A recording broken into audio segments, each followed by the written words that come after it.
There were prayers and tears during the vigil held the night before the historic trial began, with two of Jair Bolsonaro's sons hugging their father's supporters.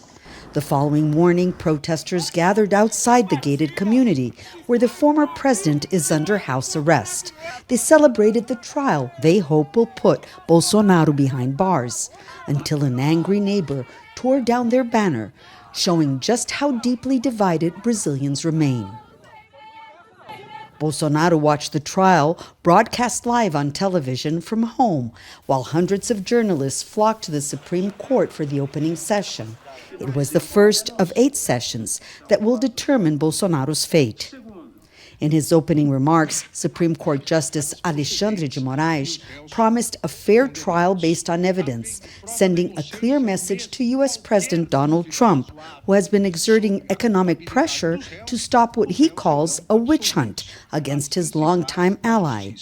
This is the role of the Supreme Court, to judge with impartiality and apply justice to each specific case, regardless of threats or coercion, ignoring internal and external pressures.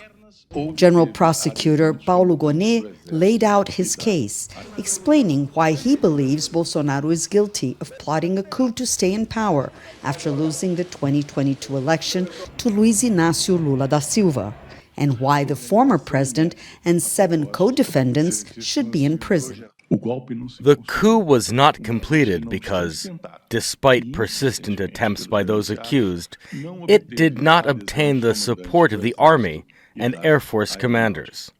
Bolsonaro's lawyer insists his client is innocent and will present his defense on Wednesday.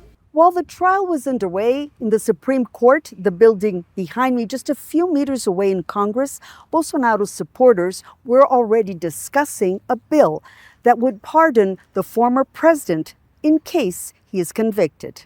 Although Bolsonaro has been banned from running for public office until 2030, whatever the result of this trial, political analysts say he still is capable of influencing next year's general elections. Monica Yanakiew, Al Jazeera, Brasilia. Don't miss out. Get the full picture. Subscribe to Al Jazeera for reliable news, expert insight. Like, share, stay ahead.